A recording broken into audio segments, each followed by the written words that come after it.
Good morning, Dr. Grandin. Yes. This is Jeff. Hi, how are you? I'm doing good. Okay. If you're ready, this won't take very long, I don't think. Yes, I'm ready. All right. I'm ready. Just like to ask you, what qualities do you think are most important in a mentor? Well, one thing my science teacher did for me is I had really interesting projects to do with him. I also, he was willing to spend a great deal of time with me. I mean, I spent at least like all day Saturday with him, almost every week for 2 years.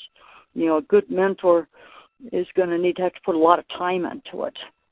But also, it's got to be, you got to challenge, I had to be challenged. He gave me challenging projects to do, talk about interesting scientific stuff. So it's kind of a combination of turning the person on academically, but also mentor too on just social stuff. Like telling the colleague at work he's stupid was not a good idea, and just kind of explaining to the person that that's not the thing to do. Okay.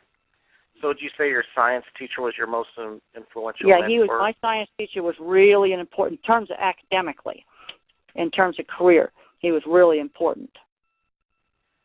What sort of things did he do for you? I mean, you mentioned... well, he got me turned on to school. I was goofing around in school, and I didn't feel like studying. Okay. So he got me interested in studying. How about personally? So I had some other mentors that maybe did a bit more. My aunt probably did a bit more on that, on personal things. And then, of course, when I was young, it was my mother. But academically, it was my science teacher. I mean, I would have never gotten into my career if my science teacher hadn't got me interested in studying. You were diagnosed with autism at a young age. Yes, that's right. Do you feel that you had a greater need for a mentor as opposed to children without autism? Well, yes, I think so, definitely. And the thing is, there's a lot of people that just have a little, that's kind of geeky, nerdy people. A lot of people that would get interested working for the Weather Service, and they'd be very good at it. Might have a mild touch of autism, not very social, kind of geeky, socially awkward. They'll be very good at their job technically. In terms of technical stuff with weather, they'd be super good. But where they need to be mentored is, there was a sad case where a guy, kind of a geeky guy, lost a job because there was a person was put into a job and was kind of a political appointee, and he wasn't very qualified. And this person made the mistake of standing up in the middle of an employee meeting and saying, well, so-and-so just isn't really qualified for the job. But you see, the big political boss wanted him in there, so they fired him, even though he had really good performance reviews. Yeah, you got to know how to stay out of that kind of trouble. Yeah. It's a lot better off if you're kind of a geeky person to just be really, really good technically. Be so good technically they can't do without you. And you know what? How many faculty meetings have I been to at CSU since I've been here? About 3. And one of the reasons I avoid them is I don't want to get involved in that politics. Okay. I don't want to jeopardize myself. I'm a geek. You're just focusing. I don't do politics. You're focusing on your career. Yeah, absolutely. Totally. I don't do politics. Don't do departmental politics. Just keep me away from it, because that's nothing but trouble for me. So you just stay focused on your goal, your career, and I make sure that my graduate students do well. I get them good jobs, that I mentor them, that I do good research projects. I teach my class well. I just focus on that. Learned how to avoid these kind of things now. So if, let's say you're mentoring some kind of geeky kid who wants to go work for the Weather Service, you need to warn him, keep his nose to the grindstone, stay a techie. I've seen too many smart techies get promoted into management and just crash and burn. They can't handle the social pressure. You take a good person who would be a super good weather forecaster or weather analyst, make him a manager, and he's ruined. But on the other hand, that geek should not be toiling away with low pay.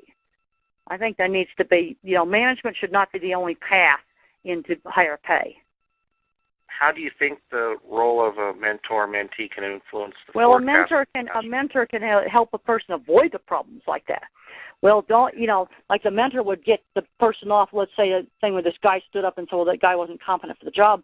The mentor would take the employee out for coffee somewhere away from the office so no one would hear him talk.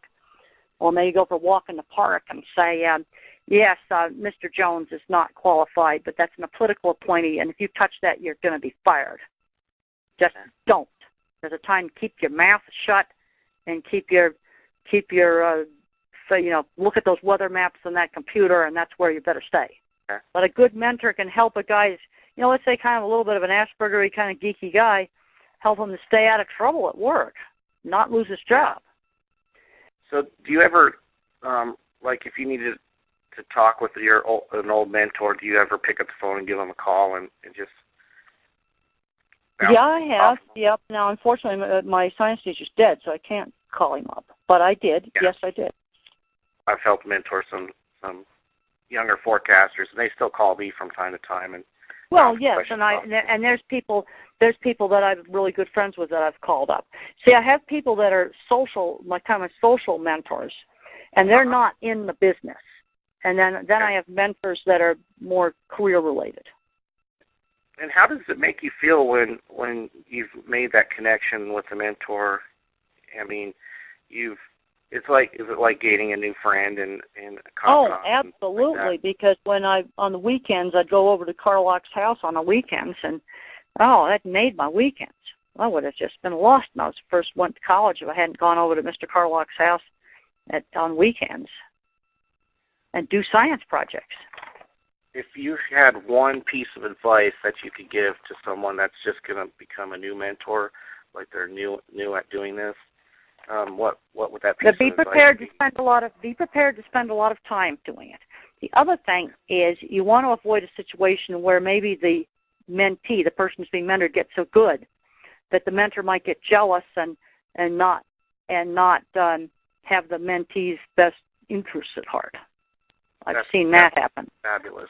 Yeah, that's very important, I think.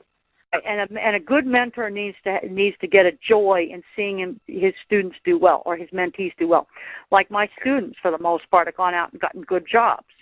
Also, I've worked hard to help place my students in good jobs too. Yeah. Because I think that's part of my job. And then I've talked to them after they get their jobs, and when they have a problem at work, they've called me and I've talked to them about it. I still do some mentoring after my students leave graduate school. Okay. Well, so there's a continuation of that mentoring. That's right. Even after they're gone sometimes. That's right. Yeah. Do you have anything else you'd like to mention on mentoring? No, that'd be basically it, but I think mentoring's extremely important. Thank you very much, and I hope you have a great day. Okay, that's wonderful. All right, thank you. Okay, yeah, bye.